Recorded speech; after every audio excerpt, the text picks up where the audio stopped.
과연 여러분 안녕하세요. 팔키 아요 23,000권에서 뽕서는 방대한 지식. 오늘은 교양집사 시간입니다. 네, 오늘 저희가 1시간에 걸쳐서 대만 역사 총정리를 해볼까 하는데요. 이 양안 관계가 갈수록 격화되고 있는데요. 양안 관계라고 말하는 것이 굉장히 복잡하지 않습니까? 그렇습니다. 근데 그 문제를 이해하거나 현재 국제 정세를 이해하기 위해서라도 사실은 이 대만의 역사를 알아보는 것이 굉장히 중요하다는 생각을 뿌리를. 했고요. 올해 들어서 계속 하고 싶었는데 기회를 맞아서 이번에 여러분께 총정리하는 방식으로 설명드리겠습니다. 근데 이제 대만의 역사를 짧은 시간 안에 얘기한다는 것은 굉장히 어려운 일이고, 그렇죠. 당연히 이제 주마간산식으로 최소한으로 말할 수밖에 없고요. 당연히도 저는 뭐 역사를 책으로 보는 사람이고 독자의 입장에서 여러분께 말씀드리는 거니까 제가 지금부터 말씀드리는 견해는 대만에서 출판된 대만의 역사학자들의 견해를 책을 통해서 읽고 여러분께 정리해서 말씀드리는 그런 방식을 쓰겠다, 이렇게 얘기할 수 있겠습니다. 네, 저희가 영상 말미에 참고했던 책들도 소개 한번 드리겠습니다. 네, 일단 뭐 대만에 대해서는 이제 여행지로도 많은 분들이 가시기도 하고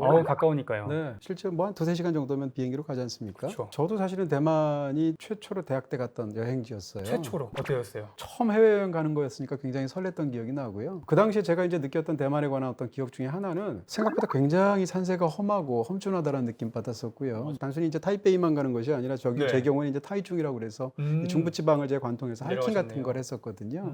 그러다 보니까 사실은 대만의 가장 높은 데는 백두산보다도 높은 산이지 않습니까? 맞아요. 네. 오늘 역사를 이해하실 때도 이제 대만 섬을 우리가 생각하게 될 때 동고서저라고 보통 얘기를 하게 되는데요. 네. 서쪽 지역은 상대적으로 평탄하고 농사하기 적답하고 동부 지역들은 굉장히 험준합니다. 그래서 상대적으로 이제 원주민들이 많이 살게 되는데, 이런 측면에서 이제 전반적인 지리를 약간 이해하실 필요가 있고요. 그 다음에 이제 또 한 가지 말씀드리게 될 것은 이제 이 지역이 뭐라고 그럴까요? 아주 오래 전부터 그 무역에서 굉장히 중요한 부분들을 차지하는 그런 지리적인 위치가 있어요. 중국과 동남아시아 그리고 뭐 그렇습니다. 일본, 한국. 그렇습니다. 그 지역을 어떻게 생각하면 대만 사람들은, 역사학자들이 이제 그런 이야기를 하는 것 같은데 네. 일종의 동아시아와 동남아시아를 연결하는 사거리 같은 지역이다, 이런 정도의 네. 말을 할 정도로 굉장히 중요한 부분이 있는데, 바로 그렇기 때문에 오래전부터 이제 외침에 시달려온 그런 역사를 갖고 있기도 합니다. 자, 지금부터 본격적으로 대만의 역사를 5단계로 나누어서 여러분께 설명드리도록 하겠습니다. 첫 번째 단계입니다.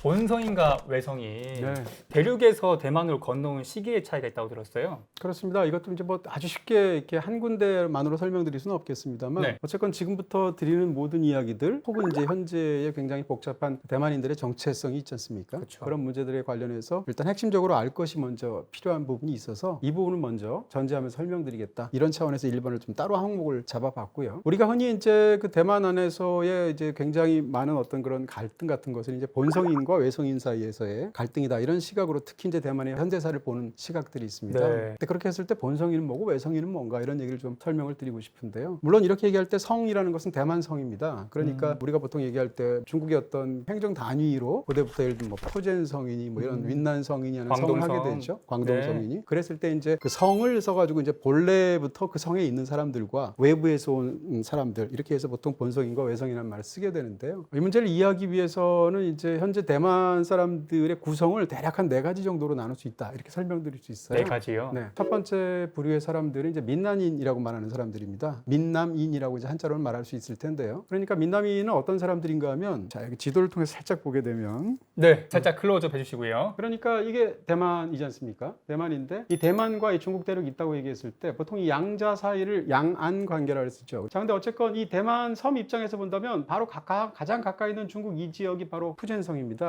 그러니까 복건성이라고 말할 수 있을 것 같고요. 바로 그 밑에가 이제 광동성, 홍콩이랑 붙어 있기도 하죠. 이 지역을 말할 수가 있을 텐데, 그런 의미에서 아까 제가 좀 전에 말씀드렸던 민남인이라는 것은 중국 대륙에서 넘어온 사람들을 뜻하게 돼요. 근데 중국 대륙에서 넘어온 사람들 중에서 특히 이 푸젠성이 제일 가깝다고 그랬잖아요. 네. 푸젠성에서 이 대만을 향해서 계속 이 사람들이 넘어오게 되는데, 오랜 세월에 걸쳐서 이 푸젠성 출신 사람들을 민남인이라고 말을 합니다. 제일 많겠네요. 그렇죠. 민남인이 이 대만 현재 사람들의 대략 한 70%예요. 70%나. 가장 많다고 얘기할 수가 있을 것 네. 같고요. 두 번째로 말할 수 있는 것은 이제 객가인이라고 말을 합니다. 근데 객이라는 것은 이제 게스트, 그러니까 손님할 때 객자를 쓰는 거거든요. 네. 그러니까 객가인이라는 말 자체가 중국 역사를 보면 끊임없는 이제 북방 민족들의 침입으로 한족 입장에서 본다면 상대적으로 이제 외침을 많이 받은 거죠. 그랬을 때 북쪽에서 밀려 내려오면 상대적으로 피신을 하기 위해서 중원 지방에 살던 사람들이 남쪽으로 피신을 하게 되겠죠. 오랜 세월에 걸쳐서 그런 일들이 여러 번 있었는데 결정적으로 송나라 시대에 그런 일이 많습니다. 네. 송나라 명나라가 이제 북쪽에서 이제 뭐 거란이나 여진, 그러니까 뭐 요나라, 금나라 이런 나라의 침입으로 위해를 잃게 되잖아요. 천도를 한 다음에 남송이 되지 않습니까? 그렇습니다. 그랬을 때 상당 부분의 사람들이 이제 남쪽으로 가게 되었고, 남송조차도 얼마 지나지 않아서 이제 원나라한테 멸망하잖아요. 그래서 원나라가 중국 전체를 차지하게 되죠. 그랬을 때 남송 사람들이 다시 또 밑쪽으로 밀려나가게 되죠. 이런 식의 과정을 통해서 원래는 중국의 중원이라고 말하는 황하유역의 지역에 살았던 그런 한족들이 뿔뿔이 흩어져서 밑으로 주로 내려오게 되는데, 이 사람들을 통칭하는 말이 객가인이에요. 객가인이란 말은 이제 중국 역사에서 굉장히 중요하고요. 근데 대만에 있는 객가인들의 상당수는 사실은 광동성 사람들입니다. 그런 의미에서 어떻게 생각하면 대만 섬과 인접해 있는 중국 대륙의 남쪽, 그러니까 푸젠성 사람들이 한 70%, 객가인이라고 말을 하는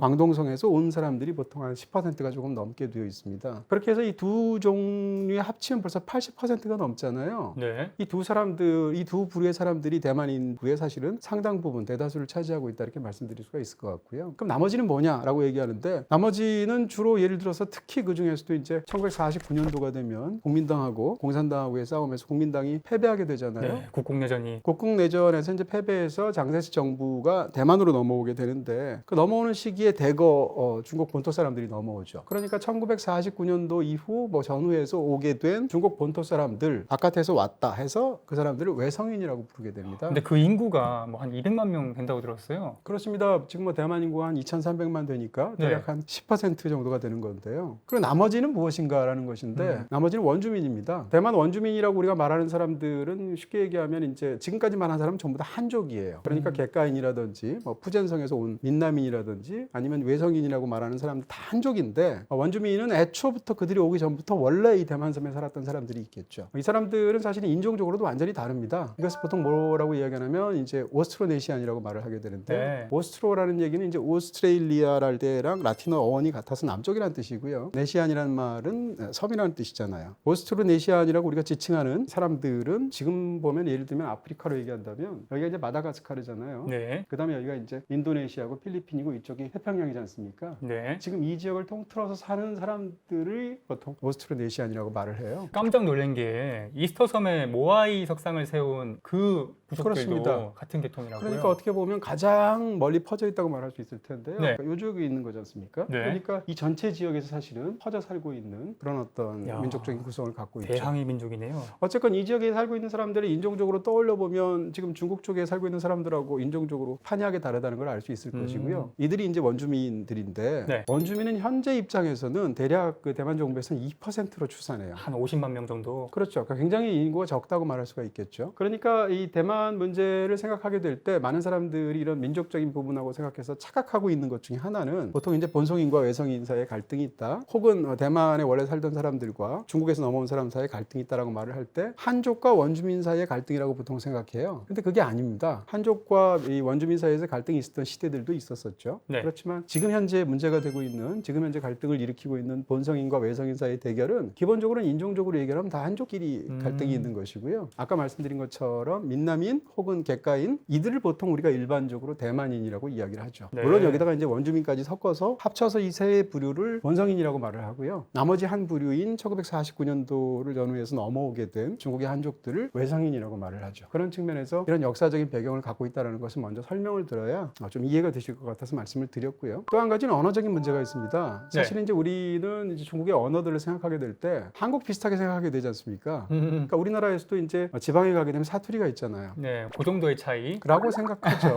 그러니까 예를 들면 경상도 사람하고 전라도 사람하고 말이 안 통하진 않잖아요. 그 정도는 아니죠. 말 통하는 데는 큰 문제가 없잖아요. 근데 중국에서는 그 정도가 아니고 네. 많은 경우에 서로 말이 안 통할 정도죠. 그러니까 우리가 보통 중국어라고 말을 하는 것은 북경어란 말이에요. 보통 북경 표준어라고 말하게 되면 만다린어인데, 이 만다린어 사용자가 있다고 쳐보세요. 거기서만 자란. 그 다음에 이 대만에서만 나고 자란 대만어를 사용하는 사람이 있다고 쳐보세요. 대만어라는 것은 아까 말씀드린 것처럼 민남인이 제일 많다고 했지 않습니까? 민남인 할 때 그 민이라는 말이 푸젠성을 가리키는 말이거든요. 그러니까 푸젠성 자체에서도 뭐라고 그럴까요? 중국 워낙 크니까 푸젠성 남쪽 사람들이 쓰는 게 민난어예요. 남쪽이요. 네, 푸젠성 북쪽 사람들이 쓰는 건 민베이어라고 해서 베이는 이제 북이란 뜻이니까.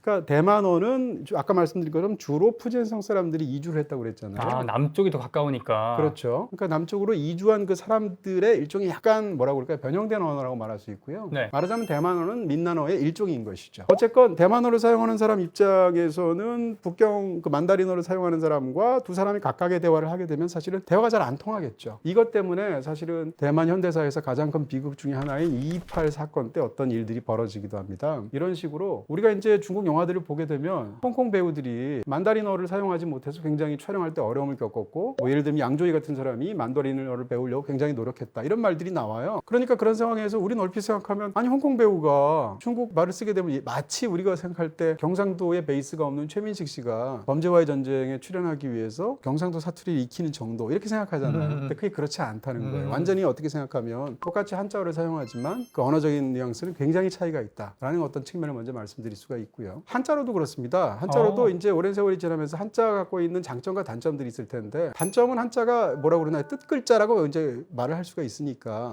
사실상 어떻게 생각하면 이제 문맹률이 굉장히 높을 수밖에 없고, 그런 것이 이제 중국이 근대화되는 과정에서 굉장히 큰 문제가 됩니다. 그래서 이제 중국에서도 이제 언어적인 문제를 놓고 굉장히 많은 협의들이 있었는데, 어찌됐건 중간 과정을 생략하고 말씀을 드린다면, 중국이 공산화되는 1949년 이후에 공산당에서 이제 주로 간체라는 것을 상대적으로 강력하게 정책으로 밀어붙이게 보급을 되죠. 위해서. 간체라는 것은 이 간이라는 말에서 우리가 느낄 수 있는 것처럼 한자어를 상대적으로 획수를 줄이는 거예요. 한자에 그렇게 획수 같은 것을 간략하게 해서 상대적으로 더 많은 사람들에게 보급할 수 있게. 근데 대만은 그렇지 않거든요. 대만은 번체라고 해서 원래 한자어 획수를 그대로 살려 쓴단 말이에요. 근데 홍콩도 번체를 써요. 바로 그렇기 때문에 대만에서 나온 책은 중국에서 판매하기가 어렵고, 왜냐하면 다루고 있는 한자가 다르니까. 근데 대만에서 나온 책은 홍콩에서는 그대로 판매가 가능한 거죠. 이런 부분에서 출판이나 이런 많은 부분들에서 대만과 홍콩이 이어지는 부분들이 있는 것입니다. 네, 물론 현재 상황은 이런 언어적인 부분이 차이가 있죠. 지금은 이제 뭐 학교에서의 교육을 통해서 뭐 등등을 통해서 대만 사람들 대부분이 다 북경 표준어를 할 줄 알죠. 만다리노요? 네, 만다리노를 할 줄 알게 되는 건데요. 그런데 역사적인 배경 속에서 특히 이제 대만에만 계속 살아왔던 사람들과 중국에서 49년도 이후에 넘어왔던 사람들 사이 이런 당시로서의 기준으로 보면 언어적인 큰 문제가 있었다, 이런 정도로 짚어드리게 되는 거고요. 지금은 이제 어떻게 생각하면 이 만다리노를 전혀 모르는 사람들은 뭐 고산족의 일부분이 있다거나 아니면 그쪽에서 굉장히 오래 살아온 사람들이랑 이런 정도지, 원주민들. 사실상 대부분의 사람들이 이제 북경 만다리노를 사용하고 있죠. 간체와 번체에 대해서는 이제 많은 분들이 알고 계시지만, 그래도 또 이렇게 좀 헷갈리시는 분들도 계실 테니까 살짝 한번 보여드릴게요. 제가 썼던 그 이동진이 말하는 봉준호의 세계라는 책이 있어요. 네. 근데 그 책이 이제 중국에서 번역이 됐는데 중국판도 있고 대만판도 있어요. 그게 이거예요? 네네. 그래서 잠깐 보여드리면서 신기하다, 표지를 디자인도. 말씀을 드리려고 하는데요. 중국에서는 아까 말씀드린 대로 간체를 쓰거든요. 이게 중국판이에요. 중국판 보시게 되면 여기 보면 봉준호적 전부 순간, 뭐 저야 이제 중국어를 모르니까 한자어로 읽게 되면 봉준호의 모든 세계라는 제목으로 중국어로 번역이 됐죠. 근데 간자를 보시게 되면 이게 시간 할 때 그 간이지 않습니까? 근데 네. 그것을 지금 간체로 사용하고 있지 않습니까? 그런 의미에서 이런 것들이 간체라는 것이고, 이동진이라는 제 이름도 지금 간체로 표기가 되어 있어요. 예. 동자가. 중국에서 나오는 것은 간체를 사용하고 있다라는 것이고요. 중국 대륙이죠. 반면에 대만에서 나온 제 책의 경우에는 이제 번체를 사용하죠. 상대적으로 우리 입장에서는 더 읽기가 쉽죠. 봉준호 상층 여하층적 배후, 이렇게 되어 있죠. 그 봉준호의 위에층과 아래층 계급 얘기겠죠. 그러면서 그의 배후라고 이제 제목을 그쪽에서 달았는데요. 이 중에서 우리가 한자 교육을 받은 사람이라면 못 읽을 글자가 없죠. 왜냐하면 다 번체로 되어 있기 때문입니다. 이런 식으로 지금 상황에서 출판 자체를 따로따로 할 정도로 사실상 양쪽에 차이가 있다, 이런 이야기들을 기본적으로 언어적인 베이스로 말과 글에 관해서 말씀을 드리게 됩니다. 네. 객가인 같은 경우에는 사실은 이제 대만 인구로 보면 10%가 조금 넘는 수준이지만, 흔히 이제 표현할 때 한족의 유태인이라는 표현을 쓰거든요. 왜요? 왜냐하면 전역으로 흩어져 살았기 때문에. 디아스포라라고 하죠. 화교들. 그렇죠. 이제 일종의 이제 조국 전역에 퍼져 사니까 그런 것을 이제 디아스포라라고 하지 않습니까? 세계사적인 의미로 얘기한다면. 어쨌건 객가인들은 그렇게 대만 인구 입장에서 보면 뭐 10%가 좀 넘지만 유명한 사람들이 굉장히 많아요. 대표적으로 가장 유명한 대만 감독인 허우 샤오시엔이 객가인이고요. 덩 샤오핑도 객가인입니다. 물론 이제 대만으로 넘어온 건 아니죠. 예. 객가인은 훨씬 더 큰 부리니까. 주윤발도 객가인이고요. 지금 대만 총통인 그 차잉잉원 자체가 아버지가 또 객가인 혈통을 갖고 있죠. 이런 식으로 객가인, 민남인, 그리고 또 이제 원주민, 마지막으로 이제 외성인까지 이렇게 네 부류가 대만의 어떤 인구 포션을 차지하고 있다, 이렇게 얘기할 수 있겠습니다. 자, 이제 본격적으로 대만의 역사 속으로 들어가 보겠습니다. 곰 세 마리가 따로 살고 있어. 그럼 결합할인은 어떻게? 그래도 결합 할인 받을 수 있지. 혼자 살아도 결합 할인해. 따로 살아도 결합 할인해. 예비 부부도 결합 할인해. 으쓱 으쓱 잘한다. 결합 할인 금액도 커졌다고?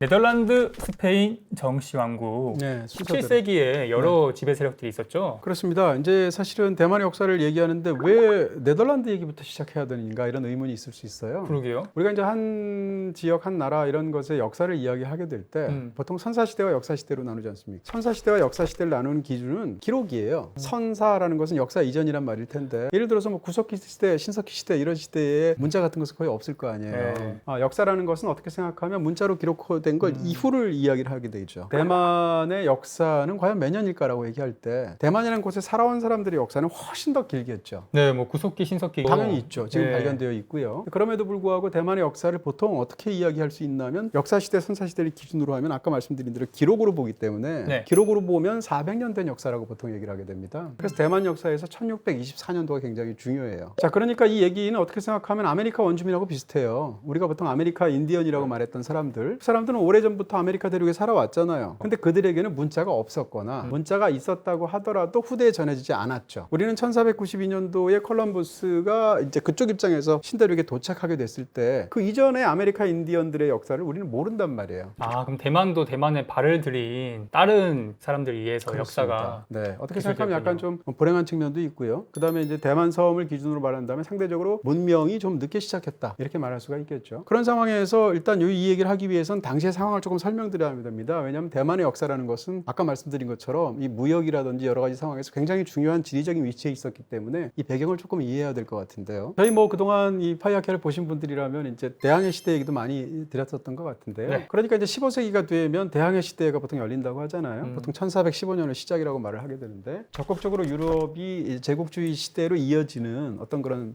해외 진출을 하게 되지 않습니까? 처음 시작했던 것은 포르투갈이잖아요. 사실은 그 이전까지는 유럽 국가들이 아시아 국가들, 인도나 중국이랑 교역을 할 때 그때 말씀드린 것처럼 이렇게 가거나 이렇게 갔었단 말이에요. 네. 근데 포르투갈 입장에서 이쪽들이 예를 들어서 여기서 이제 오스만 터키라든지 뭐 이런 등등의 국제적인 정세가 변하게 되니까 그렇죠. 이 지역을 처음으로 탐험하게 되는 것이죠. 희망봉 쪽. 네, 이렇게 돌아서 인도를 발견하게 되지 않습니까? 네. 뭐 바스코다가마 이런 사람들이죠. 이렇게 해서 포르투갈은 가게 되고 그러면 스페인은 어떻게 했는가? 스페인은 이쪽으로 떠나게 되는 거죠. 상대적으로 포르투갈보다 조금 더 늦었으니까. 근데 이쪽으로 떠났다가 인도로 가려다가 이 지역에 도착을 하게 되면서 아메리카 대륙을 그들 입장에서는 발견하게 되는 것이에요. 그러니까 이런 두 가지 항로가 있었는데 이게 이제 양자 사이에서 선두주자라고 말할 수 있는 스페인과 포르투갈 사이에서 쉽게 얘기하면 쟁탈전이 벌어지게 되죠. 경계선을. 네, 그때 다 설명을 들었었죠. 왜 브라질에서 포르투갈어를 사용하는지에 대해서 저희가 한번 말씀드린 적이 있는데요. 근데 이것이 결정적으로 사실은 마젤란은 포르투갈 사람이잖아요. 근데 그 사람이 스페인의 어떤 후원을 입어서 사실상 스페인의 일원으로서 세계 최초로 이제 세계 일주를 성공하지 않습니까? 근데 그때 그 루트가 어떻게 되냐면 그때도 말씀드린 것처럼 이게 이렇게 넘어가서 이렇게 가거든요. 그렇게 해서 일루 가서 필리핀에 필리핀. 도착해서 여기서 마젤란이 죽잖아요. 그렇죠. 그리고 나머지 그 일원들이 이렇게 해서 결국은 다시 돌아가서 돌아가게 된단 말이에요. 이렇게 해서 세계 일주가 이루어지니까 결과적으로 얘기한다면 포르투갈 입장에서는 일루 진출을 하고 스페인 입장에서는 일루 진출하다가 요 근처에서 만나게 되죠. 그러니까 이것이 어떻게 생각하면 스페인과 포르투갈의 초기였던 식민지 각축전이 이곳에서 벌어지게 되는 것입니다. 네. 이것이 이제 16세기 정도의 상황이라고 말할 수 있을 것 같고요. 근데 그러다가 17세기가 되면 이제 네덜란드의 시대가 열리잖아요. 고발주자로서. 그때 네덜란드가 굉장했지 않습니까? 네덜란드는 영국의 시대가 열리게 되는데 17세기 초반 그러니까 막 1600년, 1602년 이렇게 되면 동인도 회사들이 생기죠. 네. 영국이 먼저 동인도 회사를 만들어요. 그리고 나서 2년 뒤에 네덜란드 동인도 회사가 생기게 되는데 이게 이제 어떻게 생각하면 우리 입장에서는 잘 이해가 안 되죠. 우리는 이제 나라 단위로 생각하게 되니까. 근데 네덜란드는 워낙 창행위가 발달한 나라이고 무역이 발달한 나라다 보니까 네덜란드에 있는 대표적인 6개 도시의 상인들이 모여서 출자해서 만든 회사가 동인도 회사예요. 그 동인도 회사가 이제 본격적으로 동인도라는 말 자체 그대로 네. 이쪽으로 이제 진출을 하게 되는데요. 그 진출하게 되는 상황에서 어떤 일이 벌어지게 되냐면 그들이 이제 무역을 제대로 하기 위해서 거기서 최대한 이익을 얻기 위해서 심지어는 군사력까지 동원하게 되죠. 네덜란드 의회에서 동인도 회사한테 심지어는 화폐를 발행할 권한을 준다든지 패까지요. 네, 군사를 동원하게 한다든지 회사인데. 네, 그리고 통치하게 한다든지 했단 말이에요. 그러니까 사실상 네덜란드가 지금의 인도네시아를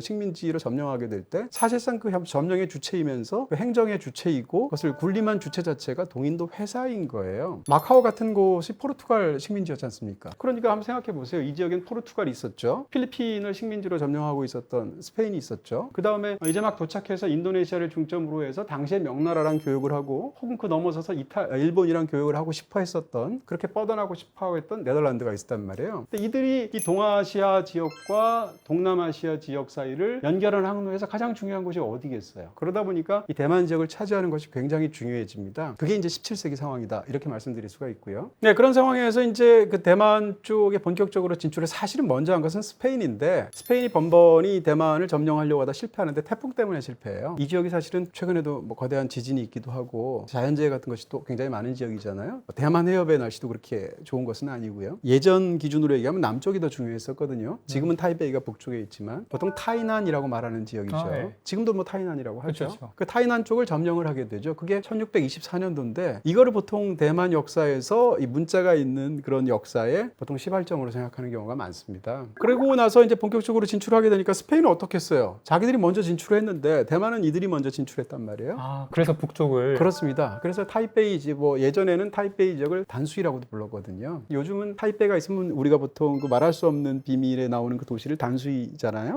갔다 그래서 두 가지를 오셨던. 다로 별개로 생각하게 되는데 네. 옛날에는 타이베이를 단수이라고도 불렀어요. 이 단수이 쪽을 스페인이 점령을 하게 되죠. 그래서 북쪽에는 스페인, 남쪽에는 네덜란드가 있게 되는데 이들이 대만 전역을 지배한 건 아니에요. 그랬을 때 이제 다도왕국이라고 해서 부족 연합체 같은 소왕국도 있었거든요. 부족끼리 살고 있는 지역도 있고 이런 것들이 혼재되어 있는 것이 바로 대만의 7세기 초반의 역사이다. 이렇게 일단 이야기 드릴 수가 있습니다. 네. 이 상황에서 네덜란드와 스페인이 각축을 대만에서 벌이다가 네덜란드가 승리해서 스페인을 쫓아내게 되죠. 사실상 대만에 대한 지배권을 네덜란드가 확립을 하게 되는데요. 당시에 대만에 네덜란드 사람이 얼마나 살았는가를 제가 한번 찾아봤는데 끼케야 병사 수준으로 얘기한다면 수백 명에서 수천 명밖에 안 돼요. 왜냐하면 본국에서 와야 되고 그 대만 네덜란드가 그렇게 인구 대국도 아니지 않습니까? 네. 통치력이 한계가 있었겠네요. 그렇죠. 당시에 이제 그 인구 뭐 이런 걸 보게 되면 한족이 뭐 대략 한 3만 명 정도 있었다고 하고 그 다음에 원주민들이 한 10만 명 정도 있었다고 10만 하는데 명. 그러니까 수백 명의 군사로 10만이 넘는 이 대만 사람들을 상대해야 되는 상황이란 말이에요. 이런 상황에서 여러 가지 문제가 있죠. 그 다음에 이 애초에 이 모든 것이 사실은 경제적인 목적이었잖아요. 여기서 뭔가 무역이나 이런 것을 통해서 최대한 이익을 얻으려고 했기 때문에 당시에 상대적으로 대만에서는 그 정도로까지는 이제 농업이 발달하지 않은 상황에서 더 농업이 발달했던 중국 남부로부터 농민들을 네덜란드 사람들이 수입해 오게 됩니다. 약간 플랜테이션 느낌인가요? 그렇죠. 뭐 굉장히 많은 화구 역사에서 그런 경우는 네. 무척이나 많고 우리나라의 최초의 이민도 하와이로 가게 된 것도 사실은 비슷한 맥락들이 있지 않습니까? 어쨌건 그런 상황에서 상대적으로 농업에 훨씬 더 익숙한, 그리고 또 그때가 명나라 말기거든요. 네. 그러니까 중국은 전란기라서 농민들이 굉장히 피폐한 삶 때문에 농사를 지어먹고 살기가 굉장히 어렵죠. 그 상황에서 그들에게 장려금을 지급합니다. 네덜란드에서. 그래서 그 사람들을 데리고 와요. 그래서 본격적으로 들어오게 되면 그 사람들이 대만에 오게 되면 쌀 농사를 짓게 하고 사탕수수 농사를 짓게 하는데, 이렇게 해서 네덜란드가 대만을 지배하게 된 것을 보통 한 40년 정도의 기간으로 보는데 길지 않잖아요, 그렇게. 그럼에도 불구하고 지금도 대만에서 이제 농업적으로 본다면 사탕수수, 쌀 같은 걸 많이 재배한단 말이에요. 이렇게 벼를 많이 재배하고 사탕수수를 재배하게 된 그 영향에 초기의 역사에 네덜란드가 있다, 이렇게 말씀드릴 수가 있겠죠. 그리고 이제 아까 말씀드린 것처럼 애초에 원래 대만 섬에 그 이전부터도 계속 한족들이 넘어오기도 했지만 이 네덜란드 통치기에 본격적으로 또 한족들을 네덜란드에서 직접 사람들을 이주시키는 정책을 써서 또 한족들이 점점점 많아지게 되는 하나의 또 계기가 됐죠. 그러다가 이제 네덜란드가 사실은 이제 대만 전역을 지배한 건 아니라고 했잖아요. 당시에 이제 이 상황을 보게 되면 네덜란드 입장에서도 대만에 진출을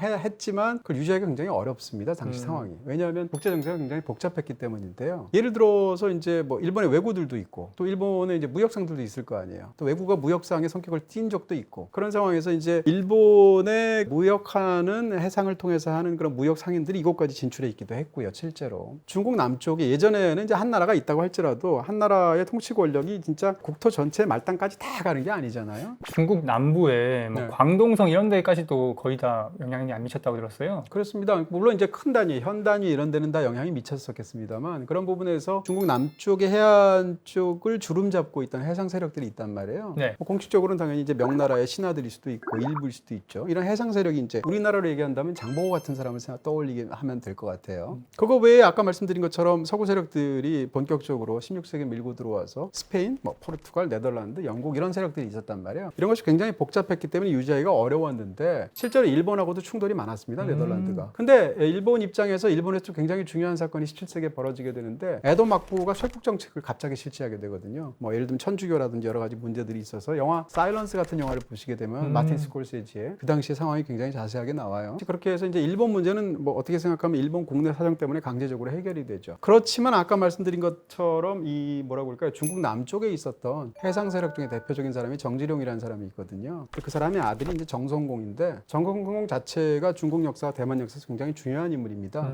말하자면 명청 교체기. 그러니까 한족 입장에서 본다면 뭐 송나라, 명나라가 사실은 이제 한족계 왕조지 않습니까? 그렇죠. 근데 이제 원나라나 청나라는 전혀 그렇지 않잖아요. 네, 네. 몽고나 만주족. 그런 의미에서 본다면 이 명나라 말기의 한족들은 이민족인 청나라가 들어서는 것에 저항하는 경우가 당연히 많지 않겠어요? 최후까지 저항했던 가장 강력한 세력이 정지룡의 아들인 해상 세력인 정성공이라는 사람입니다. 그럼에도 불구하고 명나라가 망했고 청나라는 계속 압박을 하고 하니까 그 압박 속에서 이 사람이 대만으로 진출을 하게 돼요. 타이난 쪽을 점령하게 되면서 이 사람이 네덜란드를 몰아내게 됩니다. 쪽수로. 네, 그러니까 어떻게 생각하면 그쪽 입장에서 본다면 네. 최초로 외세를 한족이 몰아낸 그런 형국이 되겠죠. 그래서 이제 정성공을 대만 역사에서는 흔히 최초의 대만인이라고까지 명명을 해요. 영웅이라고 또 볼 수 있네요. 그렇죠. 그렇게 얘기할 수 있겠죠. 네. 근데 정성공은 사실은 굉장히 한족의 정체성을 갖고 있었던 사람이고 푸젠성 사람이고 네. 스스로를 중국인이라고 생각한 사람이니까 지금 오늘날의 어떤 정치적인 상황 속에서의 최초의 대만인이라는 타이틀로 생각할 때 떠올리는 부분하고는 좀 다른 측면이 있을 수 있겠죠. 어찌됐건 이 정성공이 그렇게 해서 대만 남쪽을 중심으로 해서 점령을 하게 되고 왕국을 세우게 되는데 그 왕국을 역사 속에서는 보통 정시왕국이라고 말을 하게 됩니다. 근데 정시왕국도 역시 수십 년밖에 지속이 되지 않거든요. 20년밖에 안 갔다고 들었어요. 네. 그러다가 결국은 뭐 청나라가 워낙 강고하니까 네. 청나라에서 멸망하게 되고요. 그 이후로는 이제 대만이 청나라의 일부로 들어가게 된 시대가 되죠. 이 정시왕국이 대만 역사에서 중요한 것 중에 하나는 사실은 정시왕국이 들어서기 이전까지는 아까 말씀드린 것처럼 뭐 선사시대라거나 아니면 스페인이나 네덜란드의 점령기거나 이렇게 해서 공식적으로는 이 중국 본토 역사하고 큰 관련이 없었던 거죠. 중국 본토에서 직접적으로 내려와서 정시왕국을 세운 정성국의 어떤 그런 대에 이르러서는 본격적인 관련을 맺기 시작했다라는 것이 이제 중요할 수 있고요. 중국이 갖고 있었던 당시에 유교 문화 같은 것들이 본격적으로 이때 정시왕국에 수입이 됐다고 말할 수도 있고요. 그 다음에 대만에 있었던 한족이 정시왕국의 체제 속에서 통합됐겠죠. 그런 측면에서 이 정시왕국이 갖고 있는 중국 역사 혹은 대만 역사에서의 중요성이 있을 수 있다. 이렇게 말씀드릴 수 있겠습니다.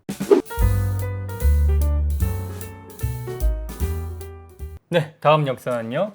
청나라 200년, 네. 17세기 말 청나라 강희제에 의해서 중국 그렇습니다. 대륙의 통치를 받게 되죠. 뭐 200년이 살짝 넘는데요. 보통 네. 청나라 200년이라고 말을 하게 되죠. 지금 말씀해 주신 것처럼 이제 공식적으로는 1683년도부터 청나라가 이제 대만을 일부로 귀속하게 되죠. 그래서 이제 대만은 공식적으로 청나라에는 뭐라고 할까요? 이제 하나의 독립된 성은 초반에는 아니었고요. 푸젠성의 일부이긴 했으나 네. 어쨌건 통치하게 되는데 아까 말씀드린 것처럼 청나라의 그 중앙 권력이 대만의 구석구석까지 다 점령하거나 지배한 것은 아니에요. 현 단위 정도까지만 가게 되고 그럼 나머지 작은 마을들은 그냥 지방 호족들 이런 사람들이 통치하게 되는 어떤 그런 느슨한 형태의 통치 방식을 갖게 되죠. 근데 200년 동안 대만의 사가들의 색들을 보게 되면 대략 그 크고 작은 전란들만 한 150번 있었다는 거예요. 민란들이. 수많은 난들이 있게 되는데. 왜 그랬을까요? 그러니까 그만큼 통치 권력이 약했다는 뜻일 테고 그 150여 번의 그 난을 한번 분석을 해보게 되면 굉장히 네. 복잡합니다. 그러니까 대만에 사는 사람들이 청나라 정부에 대항해서 벌어진 그런 거대한 난도 있지만 상대적으로 작은 규모의 난, 그러니까 원래 살고 있었던 원주민과 그 다음에 넘어오게 된 한족들 사이에서의 어떤 그 수많은 갈등들이 있을 수 있고요. 한족끼리도 아까 말씀드린 것처럼 민난인도 있고 객가인도 있잖아요. 이들 사이에서의 어떤 난들도 있는 거예요. 이런 식으로 굉장히 복잡한 상황들이 많았고요. 청나라는 초기에 공식적으로는 대만으로 한족 사람들이 이주하는 것을 금지했습니다. 금지했음에도 불구하고 뭐 중국의 상황이나 이런 것들 때문에 대만으로 이제 쉽게 얘기하면 불법적으로 넘어오는 그런 이민들이 많았는데 당시에 대만은 굉장히 살기 험난한 곳이었거든요. 마치 미국의 역사를 본다면 서부 같은 거예요. 그래서 서부 시대에 뭐라고 할까요? 동쪽에서 서부 시대로 수많은 사람들이 서부로 외치면서 갔을 때 성비가 남성이 훨씬 높단 말이에요. 굉장히 뭐 터프하고 이런 와일드 웨스트이기 때문에 그렇잖아요. 마찬가지였고 당시에 이주민들은 거의 대부분이 남자 혼자 가는 경우가 많았다는 거예요. 여러 가지 이유로. 그러다 보니까 남자들만 모여 살고 있고 가족 형태를 이루기가 어렵고 그러다 보니까 더더욱더 그 사회가 상대적으로 이렇게 수많은 갈등들이 있게 됐고요. 그리고 성비가 불균형하다 보니까 자연스럽게 한족과 원주민 여성이 결혼하는 경우들도 많아지겠죠.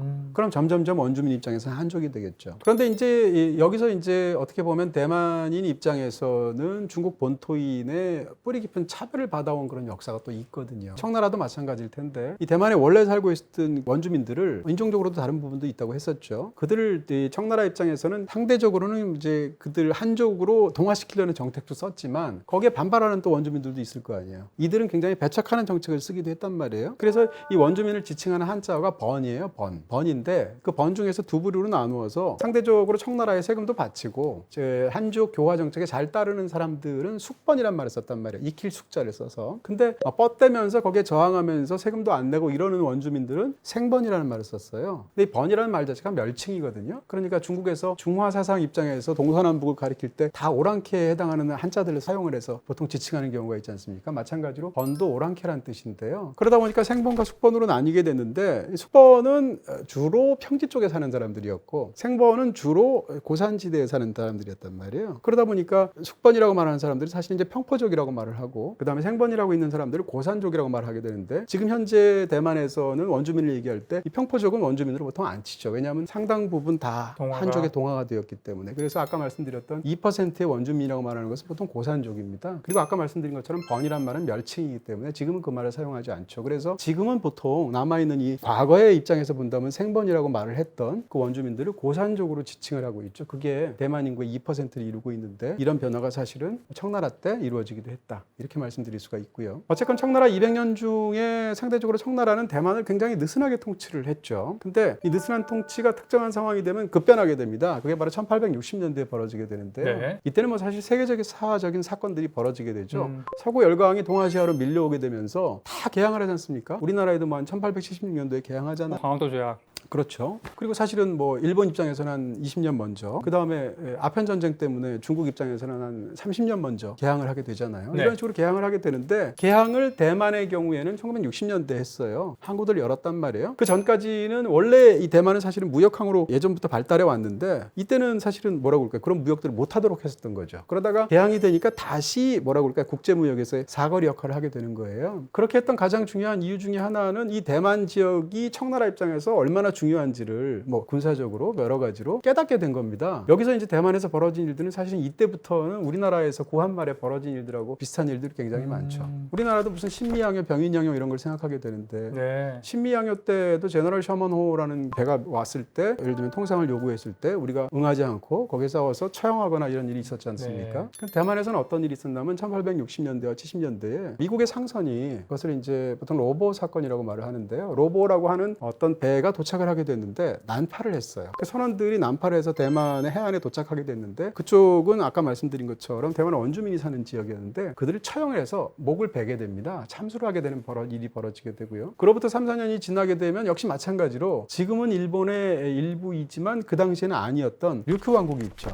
예. 우리가 보통 오키나와에 가게 되면 그 많은 것들을 보게 되잖아요. 그러니까 류큐 왕국 자체가 이제 일본에 편입되게 된 것이 대략 1870년대인데 1871년도에 류큐 왕국의 역시 선원들이 이 근처에서 난파를 하게 되는데 역시 고산족들이 처형하게 되는 일이 벌어지게 됩니다. 근데 이것을 물고 늘어져서 일본이 몇 년 뒤에 대만에 출병을 하거든요. 그렇게 하면서 이제 어떻게 생각하면 식민지로 가는 어떤 그런 토대를 일본 입장에서 닫게 되는데 이런 일들이 겪다 보니까 청나라에서는 어떻게 했어요? 대만이 너무 중요하다는 걸 깨닫게 되죠. 물론 그보다 약간 일찍이긴 하나 1860년대가 되면 청나라가 대만에 대해서 그 전까지 느슨하고도 소극적인 통치에서 벗어나서 적극적으로 이 지역을 관리하기 시작합니다. 대만 성으로. 예, 정확하게 말씀하신 것처럼 대만 성으로 이제 푸젠 성으로부터 독립해서 아예 그냥 그곳을 이렇게 지칭을 하게 되고요. 무엇보다도 수도를 타이난에서 타이베이로 옮겨요. 예, 그러니까 그때 이전까지는 사실은 대만의 중심은 타이난이었는데 그때 타이베이로 옮겨서 지금도 우리가 대만을 생각하게 되면 타이베이를 중심으로 생각하게 되잖아. 이런 변화가 이루어진 것이 바로 그 당시다 이렇게 말씀을 드릴 수가 있겠죠. 네, 다음 역사적 사건입니다. 네. 제국주의 일본의 첫 식민지. 네. 대만이 조선보다 약 15년 앞서 식민지가 되죠. 그렇죠. 1895년도니까 일본 제국주의가 이제 야욕을 드러내서 수많은 식민지를 만들게 되는데 태평양 전쟁 시기까지 일본 제국주의 최초의 식민지가 대만이에요. 그런 입장에서 본다면 이 대만이 일제의 식민지가 되었다는 것은 아시아 역사에서 굉장히 중요한 비극적인 사건이겠죠. 1895년도인데 사실 이게 우리나라 역사와 굉장히 밀접한 관련이 있습니다. 그렇더라고요. 네. 뭐 이모군란 같은. 1895년이 딱 일단 무슨 을미년이잖아요. 을미 시해가 있었던 사건이지 않습니까? 을미사변이 있었던 그런 해일 텐데 바로 직전에 1894년도가 우리나라 역사에서 너무 중요하잖아요. 일단 갑오 농민전쟁이 생기잖아요. 동학 농민혁명이 생기게 되는데 그 동학 농민혁명이 생기게 되는데 당시에 조선 입장에서는 그것을 충분히 뭐 핸들링할 수가 없죠. 그것을 뭐 진압한다거나 혹은 뭐 다른 쪽으로 할 수가 없으니까 거기에 대해서 기회는 이때다 싶어서 청나라 일본이 같이 오게 되잖아요. 네. 그런 과정에서 진압을 했는데 진압한 이후에 남는 문제나 이후의 상황 때문에 양 국가 사이에서 조선을 놓고 쟁탈전이 벌어지게 되고 그래서 생긴 전쟁이 청일전쟁이잖아요. 청일전쟁에서 다들 아시는 것처럼 일본이 이기지 않습니까? 그러니까 일본을 이기니까 청나라 조정에 대해서 요구를 해서 크게 얘기하면 두 군데를 할양받죠. 그것이 바로 하나는 대만 섬이고요. 또 하나는 랴오동 반도예요. 근데 요동 반도는 뭐 여러분들이 그 세계사 책이나 국사책에서 많이 보신 것처럼 삼국 간섭이라는 게 이어지게 되죠. 그래서 거기에 다시. 브레이크를 걸고 싶어하는 뭐 러시아라든지 프랑스, 독일 이 3개국이 브레이크를 걸어서 랴오동 반도의 할양은 쉽게 얘기하면 일본 입장에서는 토해내게 되죠. 그러니까 남는 것은 대만이죠. 그래서 1895년도부터 일본의 식민 지배로 들어가게 됩니다. 그렇게 해서 해방된 것은 1945년도 우리하고 똑같으니까. 51년이네요. 그렇죠. 뭐 횟수로 보면 50년이고 기간으로 보면 51년이라고 볼 수도 있을 텐데 굉장히 긴 그런 식민지 체제 하에서 이게 들어가는 그런 비극적인 사건이 생기게 됩니다. 근데 일본이 이제 대만 자체를 식민지하는 것도 중요했지만 일본의 제국주의 야욕은 엄청났잖아요. 1930년대 40년대가 되면 일본의 이제 고구파들 파시스트들 때문에 더욱더 강력하게 국제적으로 도발을 하게 되잖아요. 그런 상황이 됐을 때 대만은 이 동남아시아 쪽으로 진출하려고 했을 때 비행기가 한 번 갔다 멈춰서 급유를 받는 곳이기도 하고 군수물자를 이렇게 받는 곳이기도 하고 해서 굉장히 중요한 위치를 차지하기도 하고요. 자, 이제 현대로 넘어오고 있는데요. 네. 마지막이죠. 228 사건과 계엄령. 네. 일본이 패망하고 이제 물러간 게 1945년도지 않습니까? 네, 8월 15일. 해방이 됐죠. 네. 그리고 이제 그 중국과 대만의 역사에서 가장 그 중요한 해 중에 하나가 또 1949년도잖아요. 그러니까 요 4년 사이에 일어나는 일이 굉장히 중요합니다. 한국의 역사에서도 1945년도부터 한국 전쟁이 일어나기 전까지 50년까지 그 5년간이 굉장히 혼란기이면서 중요한 사건들이 많이 일어나잖아요. 마찬가지일 텐데요. 그럴 때 꼭 대만 현대사에서 말할 수밖에 없는 아주 중요하고도 비극적인 사건이 228 사건입니다. 네. 이 사건은 사실 이제 영화에도 굉장히 많이 나오기 때문에 설명을 드려야 되는데요. 1945년에 만약에 대만 민중이라고 한번 생각해 보세요. 그러면 일제 치하에서 50년 넘게 고생하다가 그러다가 일제가 쫓겨나게 되고 또 그 사이에 1912년도에 이제 그 바로 전에 신해혁명이 있게 되고 순원. 그리고 또 이제 중화민국이 생기잖아요. 네. 공화국이 생긴 입장에서 그쪽 체제 안으로 들어가니까 얼마나 좋았겠어요. 대만 사람들 입장에서는. 그래서 우리가 해방이 되었고 해서 뭐 쉽게 얘기하면 국민당 정부를 굉장히 반겼죠. 그랬는데 불과 한 2년, 3년 사이에 여론이 완전히 바뀌게 됩니다. 왜냐하면 기본적으로 이제 청나라 때도 그랬습니다만 이 중화민국 자체도 대만을 쉽게 얘기하면 약간 좀 차별적인 시선으로 대우했던 것이죠. 이 국민당 정부 입장에서 그러니까 중국 본토 입장에서는 대만은 어떤 느낌인가 하면 니네들은 피지배민이다라고 생각하게 된 거고 한국 신민의 교육을 받은 그런 사람들 아니냐. 다시 말해서 일본 제국의 일부로서 기능하기 위해서 일제시대의 교육을 계속 일제로부터 받지 않았겠어요? 그런 의미에서 너희들은 새롭게 교육을 받아서 교화돼야 될 대상이다라고 생각한 거죠. 근데 대만인들 입장에서는 그것이 굉장히 불쾌하게 느껴지지 않겠습니까? 그럼요. 더군다나 자기들한테 제대로 대우해 주는 것은 없고 분명히 해방이 됐음에도 불구하고 본토에 있는 정부가 수탈을 하는 거죠. 예를 들면 쌀 같은 것을 본토에 있는 사람들 중에서 계속 가져가게 되고 그 당시 국공내전 중이었잖아요. 그래서 그렇죠. 더욱더 뭐 그때 중국 상황도 사실은 굉장히 안 좋고 엉망진창이었겠죠. 네. 국민당 정부 입장에서도. 그리고 또 부패 문제가 있었거든요. 대만에 있었던 국민당 그 정부의 관료들이 정말 부정부패 때문에 굉장히 나쁜 일들을 많이 했었고 그런 상황에서 민심이 이반되죠. 그래서 극도로 민심이 악화되게 되는데 당시에 가장 유행했던 말 중에 역사서에서 나오는 말이 뭔가 하면 개가 가고 나서 돼지가 왔다라는 말을 대만 민중들이 했대요. 개라는 것은 일본을 지칭하는 말이고요. 네. 돼지라는 것은 이제 그 중화민국의 관리들을 뜻하게 되는 말들인데 쉽게 얘기하면 대만인들 입장에서 본다면 아니 개는 집이나 지키지 돼지는 먹어치우는 일밖에 하지 않는다라고 해서 민중들의 분노가 그 말 속에 들어가 있다는 거예요. 그런 어떤 상황까지 되었는데 그런 어떤 상황 속에서 터져나온 사건이 바로 1947년도 2월 28일을 지칭하게 되는 228 사건입니다. 228 사건 자체는 원래는 시작은 굉장히 작게 시작을 한 거예요. 어떻게 보면 이것도 이제 양자 사이에서 차별적인 정책일 텐데 중국 본토에서는 담배가 전매가 아니었어요. 근데 대만에 관해서만 전매국에서 담배를 팔 수 있었습니다. 그런 상황에서 뭐라고 할까요? 사람들이 이제 먹고 살려고 하다 보니까 그것이 불법적인 일이긴 하지만 어떤 가난한 담배 판매상인 여인이 있었던 거예요. 타이베이 시내에서 담배를 팔았죠. 전매국이나 경찰이나 이런 데서 그것을 단속하지 않겠어요? 단속하러 나와서 그냥 그냥 단속만 하면 되는데 네, 때리죠. 때리는데 때리는 게 너무 심하게 때려서 총신으로 그 여자를 때리고 막 이래서 굉장히 크게 당하고 이런 일들 보니까 주변에 있는 대만 사람들이 보면 그걸 보니까 피가 끓잖아요. 네. 격렬하게 항의를 하게 되는데 그 과정에서 발포를 해서 학생이 피격되는 일까지 벌어지게 됩니다. 그러니까 어떻게 생각하면 시작은 그렇게까지 큰 사건이 아니었는데 이것이 이제 항의 시위로 대만 전역으로 정말 들불처럼 번져나가게 되는 것이고요. 그런 상황에서 당황하게 된 국민당 정부가 철저히 탄압으로 맞서게 됩니다. 결국은 당국의 이런 철저한 탄압과 어떤 진압을 통해서 죽은 본성인이 대략 3만 명 가까이 된다고요. 전쟁도 아닌데 3만 명이요? 그렇죠. 3만 명은 이제 엄청난 숫자죠. 당시에 근데 외성인들도 죽은 사람들이 있어요. 물론 이제 그것도 비극적이지만 죽은 사람이 대략 한 7, 800명 정도라고 하거든요. 이렇게 따져보면 사실은 당시에 어떤 구도가 어땠을지 떠오르는 측면이 있고요. 이게 사실 영화에서도 많이 반영이 되어 있죠. 네, 초반에 언급 주셨던 허우 샤오시엔 감독이 비정성실을 봤는데요. 그쵸. 네. 해방 이후에 228 사건까지 네. 그 배경들이 되게 맞습니다. 잘 묘사가 되어 있더라고요. 그러니까 이제 비정성씨까지 거론해 주셔서 너무 감사한데 거기 보시게 되면 거기서 벌어지는 사건들이 228 사건을 굉장히 자세하게 묘사하고 있고요. 그 사건이 그 가족을 얼마나 초토화시켰는지가 극중에서도 드러납니다. 근데 영화에서도 그런 비슷한 말이 나오는데 거기서 이제 그 형제 중에 한 명이 양조위지 않습니까? 네. 근데 양조위가 말을 못 하잖아요. 네. 그때까지만 하더라도 뭐라고 할까요? 본성인과 외성인 사이 입장에서는 언어가 거의 다르다고까지 말할 수 있는 상황에서 결국은 시위를 하지 않았음에도 불구하고 그냥 이 탄압을 하고 있는 어떤 그런 저쪽 입장에서 보면 상대가 본성인이라는 이유만으로 학살을 하게 되는 경우가 굉장히 많았는데 그럼 본성인과 외성인은 어떻게 구분하는가? 말을 시켰다는 거죠. 중국어로 말을 하게 한다던가 이렇게 했을 때 제대로 이 만다리너나 이런 말을 하지 못하는 사람이면 거기서 직접적으로 학살을 하는 일들이 굉장히 많았다고 하는데 이런 과정에서 사실 한국 사람도 죽었대요. 일본 사람도 죽었고 왜냐하면 못하니까. 중국어를 제대로 못하니까 네. 이런 어떤 비극적인 일들까지 있게 되는데 이런 일들이 이제 228 사건으로 중국 현대사의 가장 큰 환부로 남게 됩니다. 조금 전에 말씀드린 것처럼 228 사건은 1947년도에 벌어졌는데 이게 1987년도까지 40년 동안 이 사건을 언급조차 할 수가 없어요. 계엄령 중국에서. 시기에. 왜냐하면 계엄령이 떨어졌기 때문인데 말씀드린 것처럼 228 사건 이후 2년이 지나게 되면 이 장제스가 중국에서 패배를 하죠. 쉽게 얘기하면 대만으로 패퇴하게 되지 않습니까? 네. 그래서 이제 국민당 정부가 대만을 지배하게 되는데 그러다 보니까 이들 입장에서 보면 아직도 전시체제란 말이에요.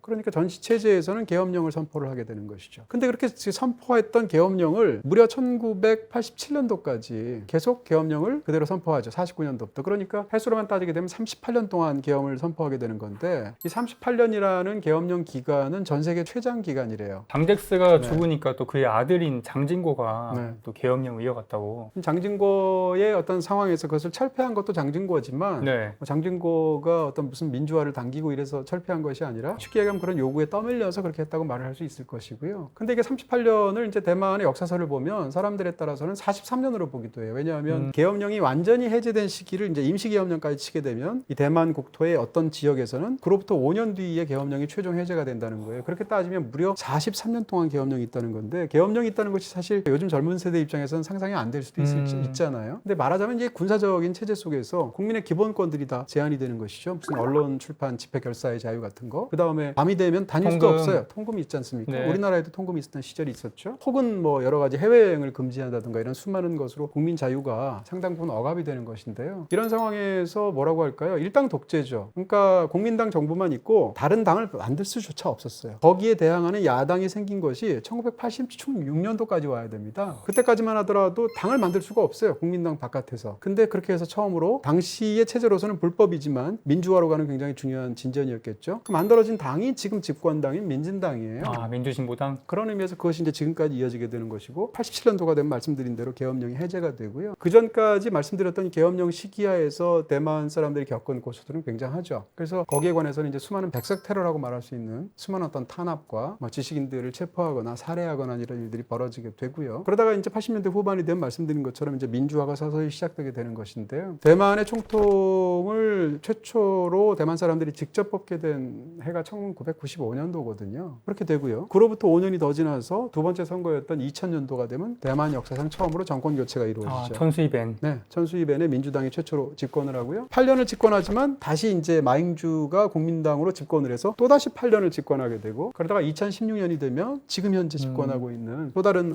정권 교체가 이루어져서 지금 민진당의 차잉원이 지금까지 지금 재선에 성공해서 현재까지 이르게 됩니다. 이것이 대만의 정치사를 가장 간략하게 요약해드려서 말씀드린 방식이라고 할 수 있겠습니다. 네, 오늘 방송을 위해서 참조하신 책들 소개해 주시겠어요? 네, 이것만 본 건 아니지만 주로 본 책들, 여러분께 권하고 싶은 책들 말씀드리도록 하고요. 자, 제가 지금까지 드렸던 이야기 중에 상당 부분은 이 도해 타이완사라는 책에 담겨 있습니다. 대만 역사를 다루고 있는 건데요. 우리나라의 대만 역사가 생각보다 별로 몇 권 출간이 안 됐어요. 그렇더라고요. 그런 부분에서 현 단계에서 제가 본 책 중에 가장 권하고 싶은 책이기도 하고요. 도해라는 말이 붙어 있는 것처럼 상대적으로 그림이나 사진 같은 것이 많은 장점이 있고 또 가장 최근의 정치사까지 다루고 있어서 대만을 이 통사로 보기에 좋은 책이다라고 말씀드릴 수 있는데 다만 이제 저자가 여러 명이고요. 여러 명의 저자들이 각각의 뭐라고 할까요? 나누어서 특정 주제에 대해서 서술하는 방식으로 썼기 때문에 상대적으로 약간 좀 듬성듬성한 측면에 그런 부분들이 있다라는 것을 좀 생각하실 필요가 있겠습니다. 두 번째로 소개해드릴 책은 대만이라는 책이고 아름다운 섬, 슬픈 역사. 역시 이제 대만 역사에 관한 책인데 역시 대만의 역사학자가 쓴 책이고요. 이 책도 이 책보다 먼저 나왔습니다. 이 책은 작년에 나왔거든요. 네. 훨씬 더 오래전에 나와서 많은 사람들이 이 책으로 대만사를 공부한 것 같은데 이 책의 단점은 일제시대까지만 나옵니다. 사실상 그런 부분에서 이 말씀드렸던 이 5번 이하를 우리가 보기 어렵다라는 측면이 있고요. 상대적으로 또 이 서술이 도판들 같은 것이 많아서 잘 보이는 부분들은 있는데 좀 더 대만의 과거사, 오래전 역사를 더 중심으로 서술하고 있는 그런 또 약간의 걸린 부분이 있다라고 말씀드릴 수 있겠습니다. 마지막으로 세 번째는 대만 역사서는 아니고요. 우리나라의 이제 최창근 씨라는 이제 대만 전문가가 쓴 책인데 이분이 대만에 관한 책 2권을 쓰셨더라고요. 상대적으로 훨씬 더 쉽게 읽을 수 있는 대만에 관한 이야기인데 그렇다고 해서 간단한 여행기 같은 것을 적은 건 아니고요. 아까 말씀드린 것처럼 지금 현재 대만 사람들의 어떤 기본적인 정체성에 관한 혼란이라든지 현재 어떤 상태라든지 이런 것들을 비교적 쉬운 언어로 잘 들어올 수 있도록 풀어낸 책이라고 할 수 있겠습니다. 네, 오늘 대만의 역사를 다룬 김에